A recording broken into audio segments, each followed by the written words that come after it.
the devotees.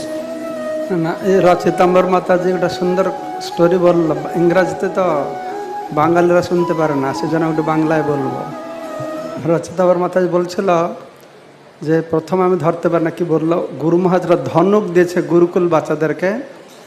তো ধনুকটা গুরুকুল বাচ্চারা ওটা ব্যাংকে একটু সুতোটা লাগাবে, কেউ পারে না, বাঁকাতে পারে না। রচিতাম্বর মহারাজ গুরু মহারাজকে এসে বলছে যে ধনুকটা কেউ ব্যাংকে সুতো লাগাতে পারছে না। তো কেন, আমি যাবো, আমি পারবো।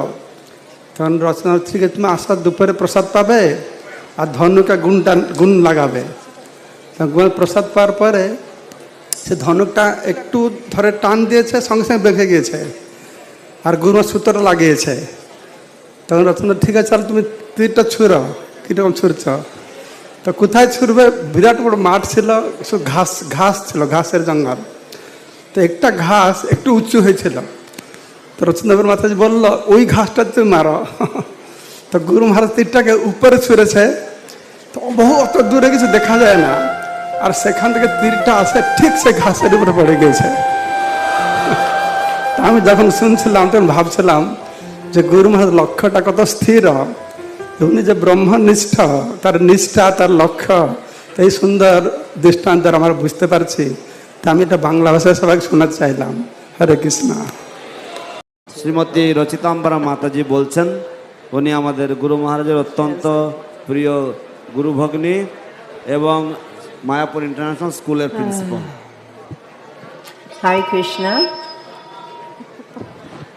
All glories to all of you for being here to worship this amazing His Holiness Jayapataka Maharaj, whom I want to thank for being a wonderful help in our family in many, many ways. However, I thought I would share with you one story from the very early days in Mayapur. In those days, there were only 3 or 4 Western couples, and the Western families all lived at the Goshala. So we were at the Goshala, and my husband, who was in charge of the cows at the time, carved a bow. Is somebody translating? No, just straight. Sorry? Just keep going. Yes. Okay, so he carved a bow and arrows, but the only problem was that the bow was so strong that he couldn't bend it and string it. And then one day we were at the temple talking to His Holiness Jayapataka Maharaj, and my husband was telling him about this bow that he made. So Maharaj said, oh, I want to see it. I said, oh, come on over for lunch and you can take a look. Those were the early days when it was really easy.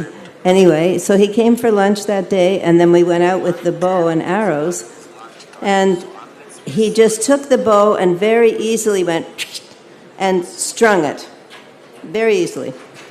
So then he said, let's go and shoot at something. So we went downstairs, and there was just fields. In those days, there were just fields of tall, tall grass that were, growing for the cows. So just way out in the field, there was one stick that was sticking up out of the ground about that far above all this tall grass. I couldn't find anything else, so I said, Maharaj, why don't you shoot at that stick? He said, oh, okay.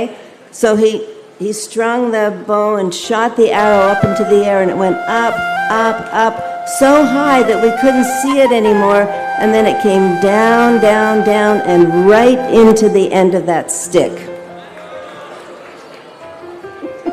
I promise you, on my neck beads, as the kids say.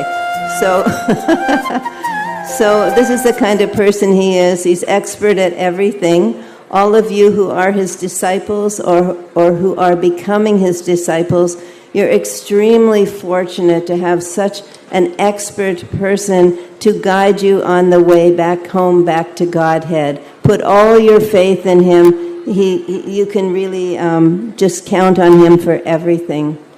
So again, I want to thank him very much for being a large part of our family, and I wish you all Hare Krishna. Hare